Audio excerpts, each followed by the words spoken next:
Fire is the original Tom and Jerry movie. Do I miss you? Count the stars, multiply by 10. Good night. Sleep tight.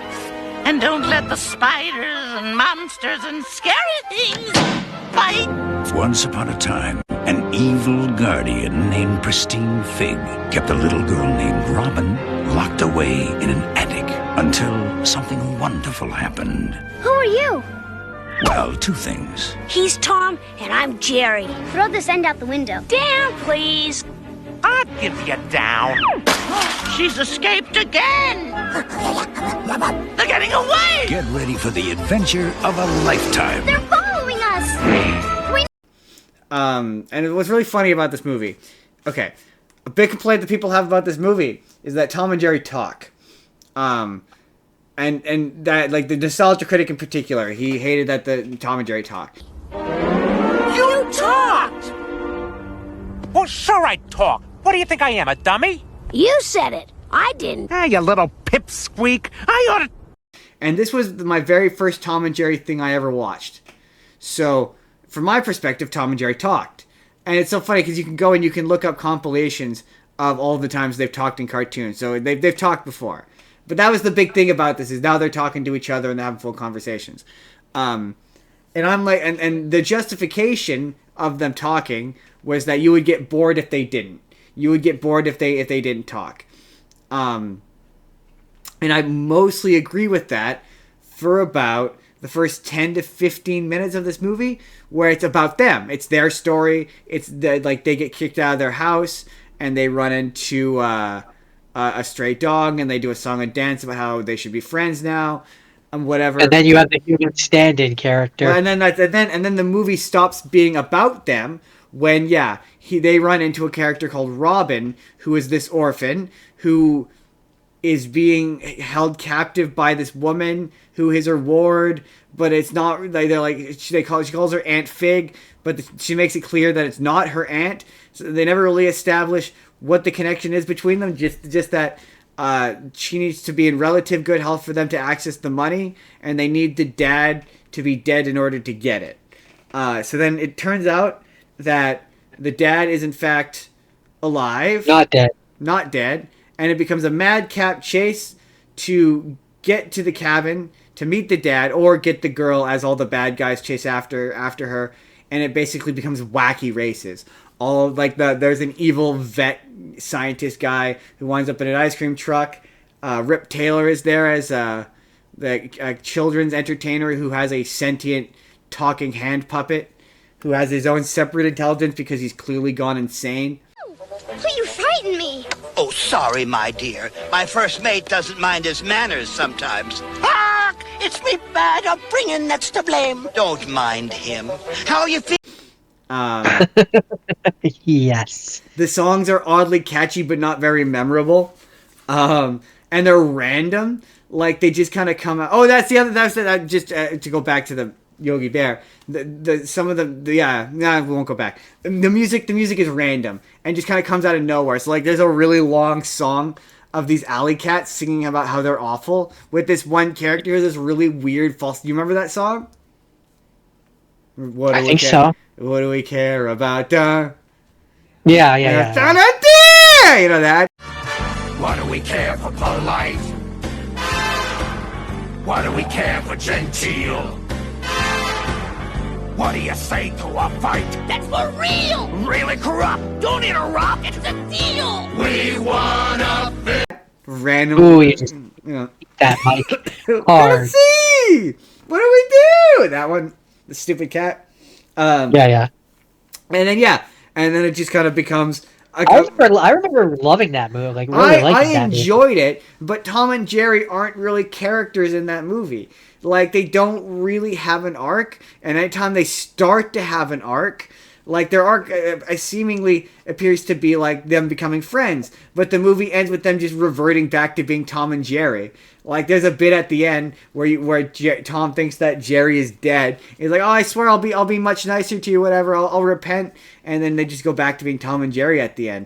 So the movie's not really about them. So by that sense, they don't need to talk. Like they offer nothing to the narrative, them talking once the girl arrives. So you could just have them not talk. There's no real rhyme or reason for them to talk in this movie other than the first 15 minutes. And so when you read about the behind the scenes about how they were trying to make this movie for a while, and it initially starts with... It initially started as a movie about them, and it was going to be an origin story. Like how they met, why they hate each other, the fact they're just a cat and a mouse, like what the history of their relationship is. And I'm like, and that's why they talked. It's like, oh, okay, that sounds like a 1,000 times more interesting movie. Like, that sounds more interesting than this. Like, it's just a chase with a girl who they just met, like a day ago. I mean, I'd need more context. Yeah. Then they rewrote it. Like I would need to, in terms of if this movie was a real thing, I would. Yeah, I don't know. That sounds weird to me. That sounds weird. But yeah, they eventually rewrote it. It got rewrote like a bunch of times, and it became the movie that we saw. Which I to be clear, I liked it. I believe it to be, having not seen any of the other Tom and Jerry movies, I will boldly declare it to be the best Tom and Jerry movie. I mean, you have seen one of the other ones. That was one of your have-not seen. Spoilers. Okay. So I wanted to settle what's the best Tom and Jerry movie without watching all of the other Tom and Jerry movies. So I only watched one more Tom and Jerry movie. It's 2021, I believe, is when it came out. It's a live-action CGI hybrid, animation hybrid, and it is... After a lifetime of being the world's most famous enemies, you can count on me like 1, 2, 3. Tom and Jerry are about to start over. 'Cause that's what friends are supposed to do. Oh yeah. In the big city.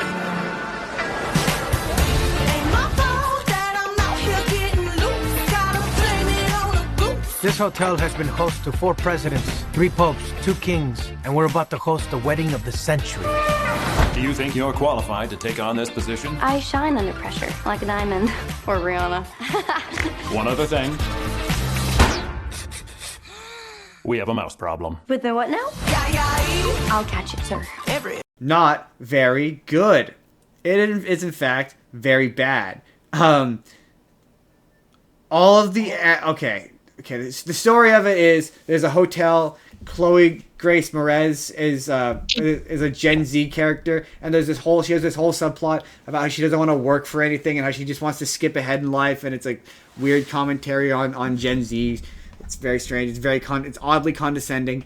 But she ends up tricking her way into working for a hotel that Jerry, the mouse, has moved into. In the meantime, Tom has moved to the city with the desire to be a jazz pianist. Piano player. Get your mind out of the gutter. He wants to be a piano player. And so, while playing music at the park, disguised as a blind cat, so he's a blind piano-playing cat, Jerry shows up, and there's a really funny bit where Jerry is dancing in front of him, and Tom has to pretend like he's like still blind, so he can't like notice him, but he obviously notices him there. And so then Jerry blows his ruse and is like, "Wait!" The one person's like, "Wait, he's not a blind piano playing mouse. He's just a regular piano playing mouse. I don't like that at all. Get him! I want my money back." And so then, yeah, the movie is basically about Chloe. It becomes Mouse Hunt, where Chloe Grace Moretz and Tom are trying to get Jerry, because there's also at the same time a wedding happening between like a celebrity influencer couple, the guy played by Colin Jost, who's Weekend Update on SNL. No. The news bit on SNL. No. Okay. He's a guy from SNL, and yeah, he's trying at one point. He brings in like a bunch of elephants, and for some reason, all of the animals in this universe are animated. Every single one. There isn't a single regular animal. They're all cartoons, and there is no explanation given as to why they're cartoons. They're all just cartoons, and they look like in the style of Tom and Jerry. So like Tom and Jerry looks like a Tom and Jerry cartoon. And for other reasons, some of the animals talk, but like some of them don't. So like Tom is at one point he goes for this like show, this like rich cat who doesn't talk, same as Tom. But like the movie starts with singing pigeons who at about the midway point of the movie just like do a recap of the movie. They break the fourth wall, talk to the camera, and just do a recap of the movie for no reason.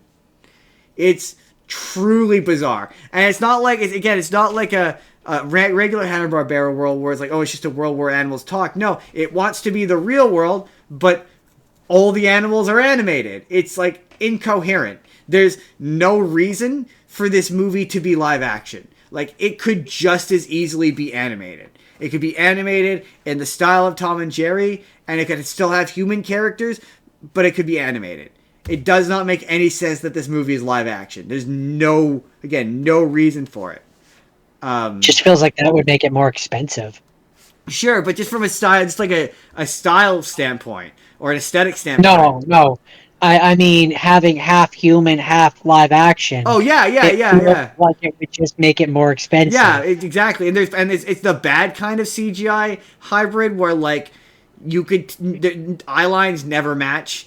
Like you could tell there's points where like she's trying to hit something. Oh, and the Tom has like cartoon abilities. So at one point he spells out his name with like his skin, and she's like, "Oh, your name is Tom." But it's not like a regular cat can't do that. So he's a cartoon cat who follows cartoon physics. Logic. Yeah, at one point the climax, one of the climax of the movie is they all get everyone's trying not to get caught in a cartoon tornado where like Tom, Jerry, and Spike the dog are all fighting each other and everything's getting pulled into this tornado. But nobody reacts to it as though it's cartoon. They react to it as though it's real. As though it's like in their world, it is real. But there's no narrative reason for it. It's really very strange. Again, it could be animated. Like this movie. The narrative reason is shut up your face. Like at one point, there's elephants they ride in on elephants who are they're cartoons, but they talk. But like they don't recognize that they talk. It's really very strange. At one point, Tom sings. I sent you a clip of that.